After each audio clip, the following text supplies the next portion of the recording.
तरह से तुमने टारगेट किया रिया चक्रवर्ती और उसके परिवार को, तुम संदीप सिंह के मामले में खामोश हो गए। क्यों? क्योंकि उसके लिंक्स बीजेपी के साथ थे। मैंने कहा ना शो में, आपको डरना चाहिए, बहुत डरना चाहिए, क्योंकि इस देश के अंदर अगर आप भारतीय जनता पार्टी जैसी पॉलिटिकल पार्टी की आपको बैकिंग नहीं है तो आपको खत्म कर दिया जाएगा। और एक और खबर है दोस्तों आपकी स्क्रीन पर। क्या आप जानते हैं कि एनसीबी को एक बहुत बड़ी कामयाबी मिली है? और यह खबर क्या है, मैं आपको पढ़ के सुनाना चाहता हूं। खबर है एनडीटीवी की और खबर आपके सामने। सुशांत सिंह राजपूत केस, अब तक के सबसे बड़े ड्रग्स नेटवर्क का खुलासा, बड़ी मात्रा में ड्रग्स और कैश बरामद। एनसीबी ने बड़ी मात्रा में हशीश और नकद बरामद किए हैं। एजेंसी ने इस नेटवर्क के बड़े सप्लायर रीगल महाकाल को गिरफ्तार किया है। खबर है कि ब्यूरो के अधिकारी अभी भी अंधेरी वेस्ट इलाके में छापेमारी कर रहे हैं। सुशांत सिंह राजपूत की संदिग्ध मौत की जांच के बीच निकले ड्रग्स के लिंक में जो नार्कोटिक्स कंट्रोल ब्यूरो एनसीबी की जांच चल रही है, उसी जांच में अब तक की सबसे बड़ी बरामदगी है। मान लिया कि सुशांत सिंह राजपूत के मामले में जांच के चलते ही आपको एक कामयाबी मिल रही है, मगर मैं एनसीबी से पूछना चाहता हूं, क्या इससे आप शौविक चक्रवर्ती के लिंक्स जोड़ सकते हैं? जो दावा आप कर रहे थे, जिसे 20 साल आपने प्लान बना दिया था जेल में ठूसने का, उसे बर्बाद करने का, क्या उसके लिंक्स हैं आपकी इस बड़ी बरामदगी के साथ? क्या वो तमाम पत्रकार, वो अर्नब गोस्वामी, वो रिपब्लिक टीवी या उसके रिपोर्टर्स जो बंदरों की तरह उछलते कूदते थे, क्या वो आज की तारीख में माफी मांगेंगे?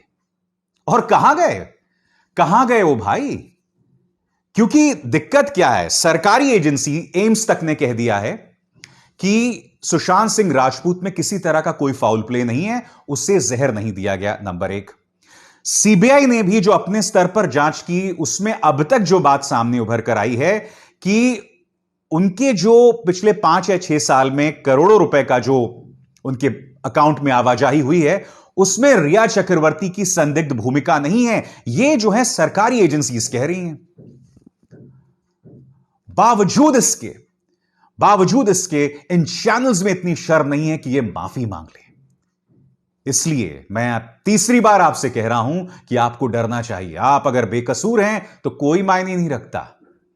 अगर सरकार ने, एक पॉलिटिकल पार्टी ने और मीडिया ने, उसकी पालतू मीडिया ने मन बना लिया आपको खत्म करने का, तो आप बच नहीं सकते। और अब आज का दूसरा मुद्दा, किसान बनाम मोदी सरकार। इससे पहले कि मैं कल के राजनीतिक घटनाक्रम की चर्चा करूं, आपके सामने वीडियो पेश करना चाहूंगा। यह वीडियो अपने आप में उस पालतू मीडिया के लिए एक बहुत अच्छा संदेश है, एक कड़ा संदेश है, जो लोग शुरू से ही इन किसानों को बदनाम करने की कोशिश कर रहे थे। इस वीडियो में देखिए, एनडीटीवी के पत्रकार ने इसे ट्विटर पर ट्वीट किया है। इसमें एक एम्बुलेंस जा रही थी और किसानों ने बाकायदा इस एम्बुलेंस को जाने दिया। देखिए।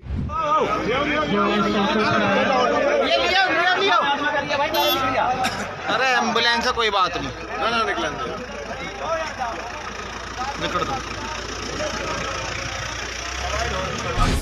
क्योंकि हो क्या रहा है दोस्तों, किसानों को बदनाम करने का भरपूर प्रयास किया जा रहा है और तमाम कोशिशों के बावजूद ये पूरी तरह से नाकाम साबित हुए हैं। पूरी तरह से नाकाम साबित हुआ है। क्योंकि होता क्या है, जहां पर नागरिकता बिल के खिलाफ जो लोग प्रदर्शन करें तो मामले को हिंदू मुस्लिम कर दो, प्रदर्शनकारियों को आतंकवादी पाकिस्तानी बता दो, उनकी महिलाओं को बदनाम करो। दूसरी तरफ जहां सिख किसान मैदान में उतर जाए, क्योंकि हो क्या रहा है, जो लोग प्रदर्शनकारी हैं उनमें काफी लोग सिख हैं, पंजाब से आए किसान हैं, तो इनका दिमाग तो वहीं तक चलता है, उन्हें खालिस्तानी बता दो। और जब तुम उन्हें बदनाम कर रहे हो, तुम्हारा प्रचार तंत्र उन्हें बदनाम कर रहा है, तो फिर उनसे बातचीत की क्या जरूरत है?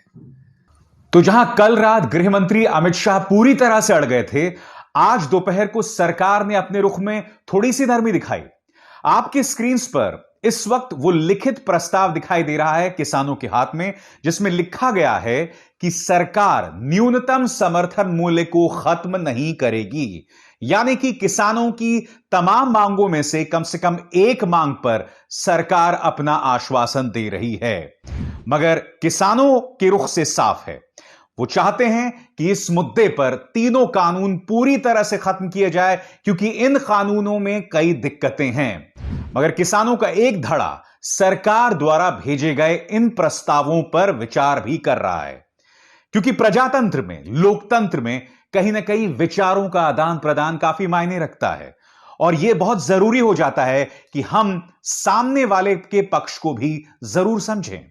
और लोकतंत्र से मुझे अमिताभ कांत की बात याद आ रही है, वो मैं आपको बाद में बतलाऊंगा, मगर उससे पहले इन सज्जन से मिलिए। माननीय अन्ना हजारे, इनका बयान अपने आप में बहुत ही हास्यास्पद है। कह रहे हैं कि किसान आंदोलन में राजनीतिक पार्टियों को नहीं कूदना चाहिए। सुनिए पहले क्या कह रहे हैं, फिर हम इसकी चर्चा करते हैं। कृषि प्रधान भारत देश में किसानों का प्रश्न है, पवित्र प्रश्न है, इसमें राजनीति नहीं आनी चाहिए, वो गलत है। अगर वह समाज की, राज्य की, देश की भलाई को देखते हुए करते हैं तो अच्छी बात है, लेकिन आगे के इलेक्शन को देखकर करते हैं तो वो गलत है, वो ठीक नहीं। शुक्रिया अन्ना जी, आप नींद से तो उठे। 2011 में दोस्तों, जब यह अन्ना आंदोलन हुआ था, तो मेरे जैसे कई पत्रकारों ने इस आंदोलन का समर्थन किया था। ढेरों यूट्यूब में मेरे कार्यक्रम है जो इसका प्रमाण है। और मैंने इसलिए समर्थन किया था कि मुझे लगता था कि इस देश में भ्रष्टाचार एक कैंसर है और उसके खिलाफ एक जागृति होनी चाहिए। हकीकत यह भी थी कि इस आंदोलन के पीछे आरएसएस की ताकत थी, विवेकानंद फाउंडेशन की ताकत थी, वो विवेकानंद फाउंडेशन जो कि इस शख्स यानी कि देश के राष्ट्रीय सुरक्षा सलाहकार अजीत डोभाल से जुड़ा हुआ है। तो मैं जानना चाहता हूं अन्ना हजारे से, अन्ना जी, जब आपने इस पूरे आंदोलन को प्लान किया था, तब आपको यह बात याद नहीं आई थी उस वक्त कि इसमें राजनीतिक दलों को नहीं होना चाहिए? क्योंकि देखिए, आरएसएस तो पॉलिटिकल पार्टीज की पितामह है, यानी कि बीजेपी की पितामह है। उसकी सोच जो है बीजेपी की, वो सोच जो आती है वो आरएसएस से आती है। तब यह बात आपकी कहां गई थी जो अब आप यहां कह रहे हैं? खैर, इनका उदय हुआ, मैं उम्मीद करता हूं कि आपकी मौजूदगी से कोई सकारात्मक यहां पर योगदान होगा। मगर थोड़ी देर पहले मैंने आपको लोकतंत्र की बात की। दोस्तों, कल एक बहुत ही अजीबोगरीब बात हुई। नीति आयोग के चेयरमैन अमिताभ कांत ने स्वराज मैग को दिए गए एक इंटरव्यू में यह दावा किया कि हमारे देश में लोकतंत्र के चलते आर्थिक सुधार कार्यक्रम नहीं हो सकते। सबसे पहले देखिए, हिंदुस्तान टाइम्स एक खबर लेके आता है, मगर कुछ देर बाद अमिताभ कांत कहते नहीं नहीं साहब, मैंने तो ऐसा कुछ कहा ही नहीं। और फिर सिर्फ हिंदुस्तान टाइम्स ही नहीं, तमाम मीडिया आउटलेट्स उसे डिलीट कर देते हैं। अब मैं आपको सुनाता हूं अमिताभ कांत ने दरअसल कहा क्या था। क्या उन्होंने यह बात कही कि इस देश में जरूरत से ज्यादा लोकतंत्र है? आप खुद सुनिए, अंग्रेजी में बयान है, खुद सुनिए आप। Tough reforms are very difficult in the Indian context. We are too much of a democracy. वो साफ तौर पर कह रहे हैं there is too much democracy because of which economic reforms programs cannot be carried out. ये उनके अपने शब्द हैं। और मीडिया ने जो बात उन्होंने कही उसे अनसुना करके एक सरकारी फरमान के चलते उसे डिलीट कर दिया। इंडियन एक्सप्रेस की तारीफ करनी पड़ेगी कि इंडियन एक्सप्रेस ने पहले यह खबर चलाई, उसके बाद उन्होंने डिलीट कर दिया, और उसके बाद फिर से उसी खबर को उन्होंने चलाना शुरू कर दिया। हिंदुस्तान टाइम्स क्या कह रहा है आपकी स्क्रीन पर? हिंदुस्तान टाइम्स यह कह रहा है कि यह खबर पीटीआई से आई थी और बाद में हमने उसकी सत्यता की जांच की, या जब इसको लेकर बात पलटी तो हमने खबर को डिलीट कर दिया। तो अमिताभ कांत ने क्या कहा था? देश में जरूरत से ज्यादा लोकतंत्र है। मगर यह मिसाल बताती है, सवाल यह नहीं कि एक ब्यूरोक्रेट क्या कह रहा है। एक ब्यूरोक्रेट यह कह रहा है कि देश में जरूरत से ज्यादा लोकतंत्र है। अमिताभ कांत जी, पहली बात तो यह मैं आपको याद दिला दूं कि 90 के दशक में जब नरसिम्हा राव देश के प्रधानमंत्री थे, उस वक्त आर्थिक सुधार कार्यक्रमों की शुरुआत हुई थी, जब यह शख्स डॉक्टर मनमोहन सिंह देश के फाइनेंस मिनिस्टर थे। उनके चलते आर्थिक सुधार कार्यक्रम आगे बढ़े। तो क्या उस वक्त देश में तानाशाही थी? क्योंकि उससे ज्यादा बोल्ड इकोनॉमिक रिफॉर्म्स नहीं हो सकते। और यही नहीं, 1998 से 2004 के बीच में जब अटल बिहारी वाजपेयी की सरकार थी, बीजेपी के अटल जी की सरकार थी, उस वक्त पाकिस्तान के साथ हमने बातचीत को आगे बढ़ाया था, हालांकि उन्होंने हमारे साथ विश्वासघात किया। अमेरिका के साथ हमारे संबंध सुधरे थे। चीन के साथ हमारे व्यापारिक रिश्तों में बढ़ोतरी हुई थी। कश्मीर को हीलिंग टच दिया गया था। यह सब एक बीजेपी की सरकार में हुआ था। तब लोकतंत्र था या नहीं था? यह तमाम कदम अटल जी ने उठाए थे ना। लोकतंत्र के चलते उठाए थे, लोकतंत्र को दबाकर नहीं उठाए थे। जिस तरह से उन तमाम न्यूज़पेपर्स ने अमिताभ कांत के उस खबर को दफन कर दिया, वो इस बात का प्रमाण है कि पिछले 6 साल में हमारे देश के अंदर लोकतंत्र की क्या हालत है। वाकई अपने आप में हम सबको शर्म आनी चाहिए इस पूरे घटनाक्रम को लेकर। इस देश के अंदर लोकतंत्र की क्या हकीकत है ना, उसकी मिसाल इस खबर से मिल जाती है। जिन हालात में किसान बिल पारित हुआ बगैर चर्चा के, वो तस्वीरें याद है आपको? किस तरह से सांसद जो हैं वो प्रदर्शन कर रहे थे कि इस बिल को बिजनेस एडवाइजरी कमेटी को भेजिए, इस पर चर्चा कराइए, मगर बावजूद इसके अफरा तफरी में बिल को पारित कर दिया गया। अब क्या खबर आ रही है जानते हैं आप? यह खबर नवंबर में सामने आ चुकी थी, मगर अब इसकी पुष्टि हो रही है कि इस बार शीतकालीन सत्र नहीं होगा और उसे बजट सत्र के साथ मिला दिया जाएगा। जबकि आप जानते हैं कि किसानों का मुद्दा है, कोरोना का मुद्दा है, चीन का मुद्दा है, इन मुद्दों के बावजूद अब शीतकालीन सत्र नहीं होगा। और क्या आप जानते हैं कि इमरजेंसी देश में जब आपातकाल लागू हुआ था 1975 में, और जब इंदिरा गांधी की हत्या हुई थी, उसके बाद अब जाकर शीतकालीन सत्र नहीं हो रहा है। कम से कम ये खबरें उसका प्रमाण है। अब मैं आपसे पूछना चाहता हूं, जो लोग ये कहते हैं कि देश के अंदर जरूरत से ज्यादा लोकतंत्र है, वो अब अपना मुंह कहां छुपाएंगे?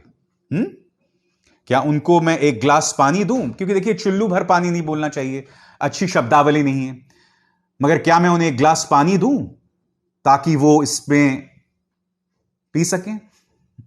और यही नहीं दोस्तों, इस सरकार किस तरह से काम कर रही है उसकी एक और मिसाल मैं आपको देता हूं। हिंदुस्तान टाइम्स की रिपोर्ट देखिए। आप जानते हैं इस रिपोर्ट में क्या कहा गया है? इस रिपोर्ट में यह कहा गया है कि सरकार अब जल्द उन बेरोजगार पत्रकारों को अपने मंत्रालयों में लगाएगी, वो बेरोजगार पत्रकार जो कि प्रो बीजेपी हैं या तटस्थ हैं। और आप जानते हैं कि यह सरकार जो है उन्हीं पत्रकारों को बढ़ावा देती है या उन्हीं के साथ किसी तरह का कोई संपर्क साधती है जो उनके चाटुकार हों। अब ये पत्रकार इन मंत्रालयों के लिए काम करेंगे। बात यहां नहीं रखती। अब ये सरकार जो है पॉजिटिव और नेगेटिव इन्फ्लुएंसर्स, यानी कि जो लोग आप पर सकारात्मक या नकारात्मक असर डालते हैं, उन पर भी निगाह रखेगी, क्योंकि वो चाहती है कि इसके जरिए सरकार की जो छवि है वो बेहतर हो। अरे 24 घंटे के न्यूज चैनल्स 24 घंटे तुम्हारी नौकरी कर रहे हैं, अब भी तुम्हें बेरोजगार पत्रकार चाहिए जो तुम्हारे मंत्रालयों में बैठकर तुम्हारे लिए काम करें? लोकतंत्र का मजाक बना कौन रहा है? क्या आप यह बताने का कष्ट करेंगे? सुनिए सरकार में बस इतना ही। अविसार शर्मा को दीजिए इजाजत। नमस्कार। अब खबरें पाइए सबसे पहले हमारे मोबाइल न्यूज एप्लीकेशन पर। एंड्रॉइड या iOS प्लेटफॉर्म पर जाइए, HW न्यूज नेटवर्क को सर्च कीजिए, डाउनलोड कीजिए और अपनी सुविधानुसार भाषा का चयन कीजिए। खबरों की भीड़ में अपने काम की खबर पाते रहिए। अगर आपको हमारा ये वीडियो पसंद आया है तो आप इसे शेयर करें, फेसबुक पर हमारे पेज को लाइक करें, ट्विटर पर हमें फॉलो करें, यूट्यूब पर जरूर सब्सक्राइब करें ताकि आपको हमारे हर खबर की अपडेट मिलती रहे।